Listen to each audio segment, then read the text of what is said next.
களப்போராளிகளுக்கும் கலை போராளிகளுக்கும் ஊடக நண்பர்களுக்கும் குறிப்பாக இந்த மாதிரி நிகழ்ச்சியில் காண முடியாத முகங்கள், மனிதநேயத்தின் உச்சம் மார்க்சியம்.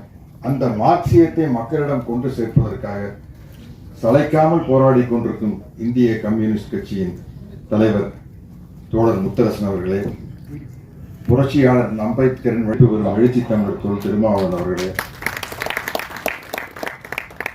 பேசிவிட்டு சென்ற அன்பு தம்பி தமிழக வாழ்வுரிமை கட்சி தலைவர் வேல்முருகன் அவர்களே, மற்றும் இங்கிருக்கும் கலைத்துறையை சென்ற நண்பர்கள் அனைவருக்கும் என்னுடைய முதல் கண் வணக்கத்தை தெரிவித்துக் கொள்கிறேன். கூல் சுரேஷ், உங்க பேரை தூள் சுரேஷ் கூட வச்சுக்கலாம். கூலா இல்ல தூளா இருக்கீங்க. கூல் சுரேஷுக்கு பதிலா தூள் சுரேஷ் கூட ஒரு பேரை மாத்திக்கலாம். இந்த அளவுக்கு அருமையா இருந்தது. நான் இது வரைக்கும் ஒரு 250 படத்தில் நடிச்சிருக்கேன். எல்லா படத்திலும் நடிக்கிறது எனக்கு ரொம்ப மகிழ்ச்சியான விஷயம்தான். அந்த படம் வெற்றி அடைந்தாலும் தோல்வி அடைந்தாலும் அந்த நடிப்பு பணி என்பது எனக்கு ரொம்ப மகிழ்ச்சியான விஷயம். நான் ரொம்ப மகிழ்ச்சியாக ஒரு படத்தில் போய் நடிப்பேன். அந்த படம் ஓடிச்சுன்னா இன்னும் கூடுதலாக மகிழ்ச்சி வரும், ஓடலன்னா வருத்தம் வரும். ஆனால் நடிப்பது என்பது ஒரு மகிழ்ச்சியான விஷயம். ஆனால் பெருமைக்குரிய படங்கள்ங்கிறது ரொம்ப சில படங்கள் தான். சில படங்கள் சொல்றதை விட பெருமைக்குரிய படம்னு சொல்றது தந்தை பெரியார நான் நடிச்சதுதான்.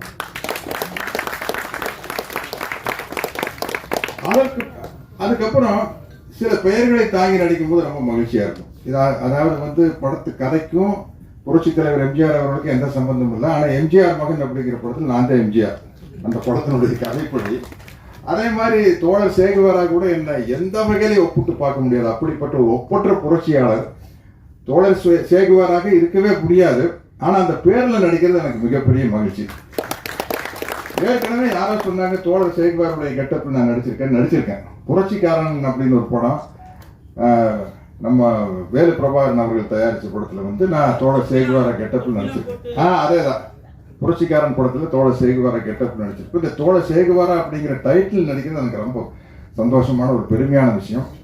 இந்த படத்தினுடைய தயாரிப்பாளர் அனீஸும் இந்த படத்தினுடைய இயக்குனர் அலெக்ஸும் என்னை பார்க்க வந்தப்ப சொன்ன விஷயம் எனக்கு அப்படியே புல்லரிச்சிருச்சு. அவ்வளோ மகிழ்ச்சியாக இருந்தது. இந்த கதையை எழுச்சி தமிழர் தம்பி திருமாகிட்டையும் திராவிடர் கழக தமிழர் தலைவர் ஆசிரியர் வீரமணியா கிட்டையும் போய் இப்போ கதையை சொல்லி இதில் இந்த தோழர் சேகுவாராங்கிற டைட்டில் ரோல் அந்த படத்தை இந்த காலேஜினுடைய ப்ரொஃபஸராக நடிக்கிறதுக்கு யார் இருந்தால் சரியா இருக்கீங்களா, தம்பியும் சரி ஐயாவும் சரி சத்யராஜ் தான் கரெக்டாங்க. அதுக்காக ஒரு மிகப்பெரிய நன்றியை எழுச்சி தமிழர் அவர்களுக்கு இந்த நேரத்தில் நான் கூறிக்கிறேன். ஏன்னா அது நடிப்பாக இருக்காது, அது உள்ளார்ந்து வர்ற ஒரு செயலாக இருக்கு. அப்படிங்கிறதுனால என்ன சொன்னது எனக்கு ரொம்ப மகிழ்ச்சியாக ரொம்ப பெருமையாக இருந்தது. எனக்கு இவங்க இந்த சென்சாரில் வெட்டப்பட்ட காட்சிகளெல்லாம் இங்கே போட்டு காட்டினாங்க. இந்த எல்லா காட்சியும் படத்தில் இருக்குது, ஆனால் வசனங்கள் வேற. நான் மறுபடியும் அதில் ரீடப் பண்ணி வேற வசனங்களில் சென்சாரினுடைய விதிகளுக்கு உட்பட்ட வசனங்கள் தான் இந்த காட்சிகள்லாம் வருது இல்லையா. அதனால தான் அதுக்கு நம்ம சென்சார் சர்டிஃபிகேட் கொடுத்துருக்காங்க. அதனால அதை இந்த படம் செப்டம்பர் 20ஆம் வெளியாகிறதுல ஏதாச்சும் தடங்கள் வந்துடுமோன்னு விநியோகஸ்தர்களோ திரையரங்கு உரிமையாளர்களோ பயப்பட வேண்டிய அவசியம் இல்லை. சென்சாரில் என்ன சொன்னாங்களோ அதை மாற்றி பண்ணியாச்சு இல்லையா. ஏன்னா இது பராசக்தி காலத்திலிருந்து இருக்குது, வேலைக்காரி அண்ணா காலத்தில் இருக்குது. அண்ணா எழுதின வேலைக்காரிலிருந்து கலைஞர் வசனம் எழுதின பராசக்தியிலிருந்து இந்த மாதிரி பிரச்சனைகள் இருந்துகிட்டு தான் இருக்கு. அமைதிப்படையில் இருந்தது. வேறம் புரியுது படத்தையே தடை பண்ணாங்க. அந்த படத்தை அப்போ முதலமைச்சராக இருந்த புரட்சி தலைவர் எம்ஜிஆர் அவர்கள் தான் அந்த படத்தை பார்த்துட்டு இயக்குனர் பாரதிராஜா அவர்களை கூப்பிட்டு நீ தியேட்டருக்கு நான் பார்த்துக்கிறேன் அப்படின்ட்டு அப்படி வெளிவந்த படம் தான் வேறம் போயிடுது. அந்த மாதிரி இந்த பல சிக்கல்கள் உள்ள படத்தில் நான் நடிச்ச எனக்கு ரொம்ப அனுபவம் இருக்குது. இந்த படம் நடிக்கும் போது தம்பி அலெக்ஸை பார்த்தப்போ எல்லாருக்கும் நான் தோழர் முத்தரசன் சொன்ன மாதிரி ஒரு சின்ன பையன் அப்படின்னு தான் நினைச்சோம்.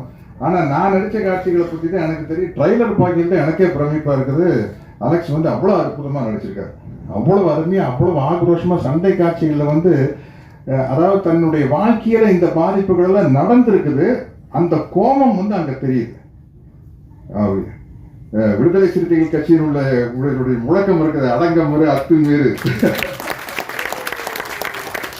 அப்படிங்கிறது அந்த வலியும் வேதனையும் தெரிஞ்சாதான் அது நடிப்புல வரும். இல்லாட்டி அது சும்மா ஒரு நடிப்பா போயிடும். அந்த வலியும் வேதனையும் தெரியுது.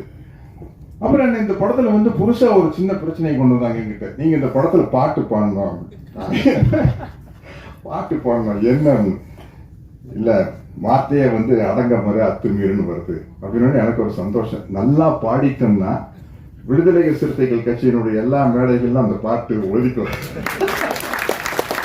அப்புறம் எனக்கு என்ன பயன்னா, பாட்டு எப்படின்னா பாட்டுன்னு நான் எம்ஜிஆர் ரசிகன் தானே, எனக்கு இது இது பொது உடைமை சம்பந்தப்பட்ட பாடல்களா இருக்குது. அவர் பாட்டு எல்லாமே ஹை பிச்சில் தான் ஆரம்பிக்கும். அச்சம் என்பது பாருங்க, எனக்கு பாடுற அச்சம் என்பது மனமையடா அஞ்சாமை அப்படித்தான் பாட முடியாது. ஒரு டிஎம்எஸ் தான் வரணும்.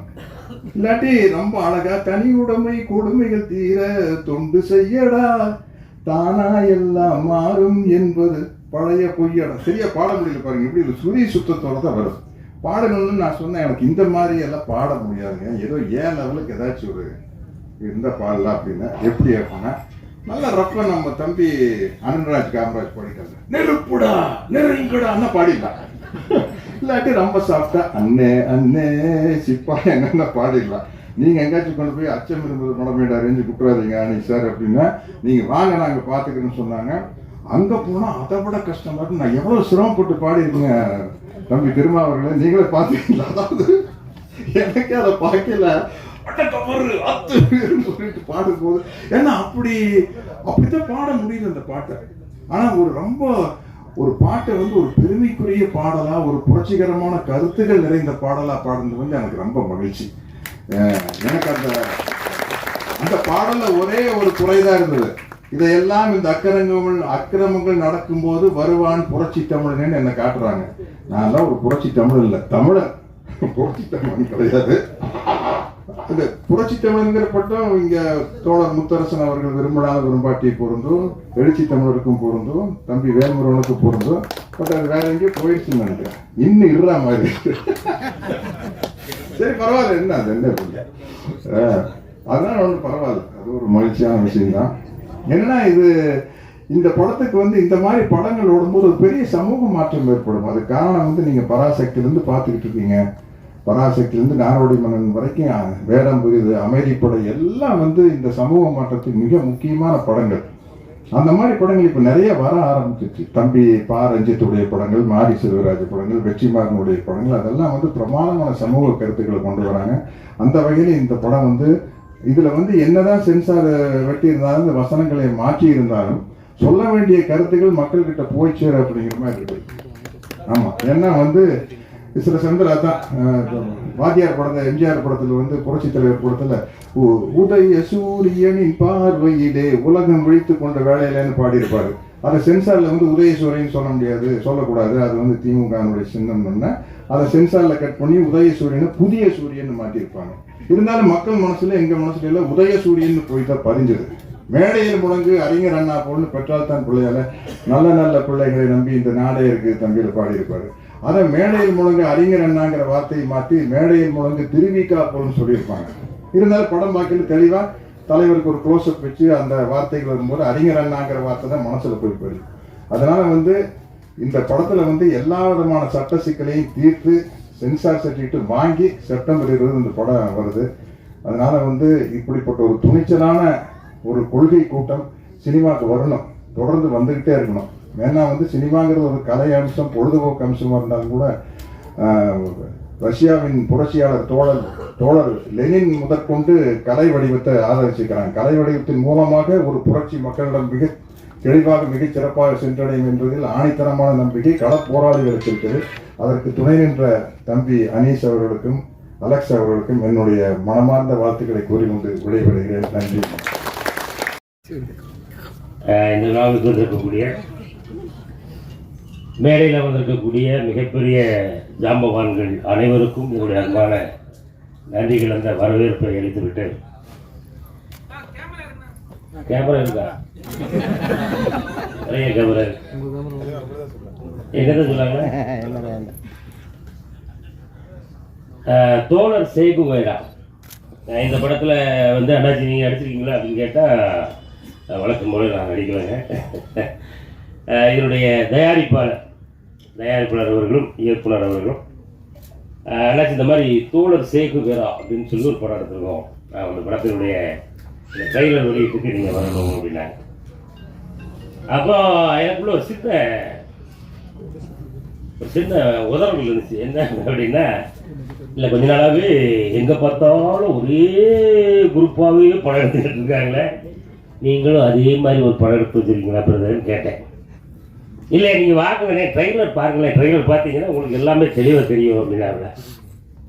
இப்போ நம்மகிட்ட சொல்லிட்டு தான் போட்டாங்க, படத்தில் வராத காட்சி அப்படின்னு சொல்லி. அண்ணன் சத்யராஜ் அண்ணன் விழுன்னு விழுத்திருக்காப்புல. யாரை விழுத்திருக்காங்க அப்படின்றது வெளுத்தல் வாங்கினவங்களுக்கு தான் தெரியும் இல்லையா? இது யாரை வெளுத்திருக்கான்றது நம்ம இயக்குனருக்கு மட்டும்தான் தெரியும். அப்படிதானே இயக்குனர் அலெக்ஸ்? உண்மையிலே வந்து நம்ம சத்யராஜனை பற்றி நமக்கு நல்லா தெரியும். ஆனால் இந்த படத்தில் வந்து ஒரு அற்புதமான பாடலை பாடியிருக்காங்க. ஆமாம், சத்யராஜன பாட்டு அருமையாக இருக்கேன். அடுத்தடுத்து உங்களுக்கு ஏகப்பட்ட அழைப்புகள் வந்துகிட்டே இருக்கும். ரொம்ப அருமையாக பாடியிருக்காங்க. சத்யராஜன் ஒரு வாட்டி எல்லாம் நல்லா உற்சாகமாக கையில் கட்டி வாழ்த்து அருமை. அப்புறம் இன்னும் மேடையில் நிறைய பெரிய பெரிய ஜாம்பவான்கள் இருக்காங்க. அண்ணன் வேலுமுருகன் இருக்காங்க, ஐயா தொல் திருமாவளவன் ஐயா இருக்காங்க, அன்னை முத்தரசன் இருக்காங்க, இன்னும் நம்ம கூல் சுரேஷ் இருக்காங்க. உங்களுடைய பேச்செல்லாம் கேட்கறதுக்காக நாங்கள் ரொம்ப வெயிட் பண்ணிட்டு இருக்கோம். ஏய், நீ தான் அந்த குரூப்பா? எங்கே போனாலும் இல்லை உங்களுக்கு. அண்ணன் ரவிமுறை அண்ணன் இருக்காங்க, அண்ணன் பேசிய மறந்த சிவான் அவர்களுக்கு நன்றியை சொல்லிட்டு இந்த படத்தின் மூலமாக ஒரு விஷயத்தை சொல்ல வர்றாங்க.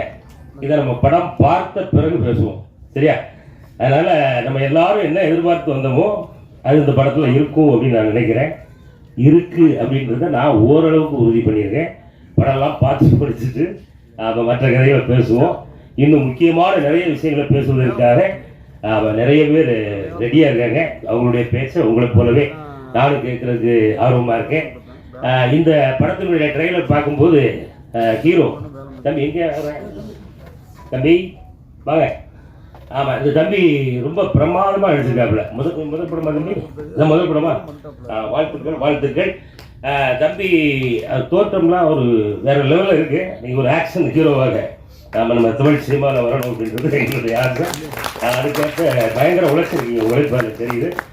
இதில் நடித்த அத்தனை கலைஞர்களுக்கும் இந்த நேரத்தில் ஒரு வாழ்த்துக்களை சொல்லிட்டு, இந்த படம் கண்டிப்பாக ஒரு மிகப்பெரிய வெற்றி படமாக இருக்கும்.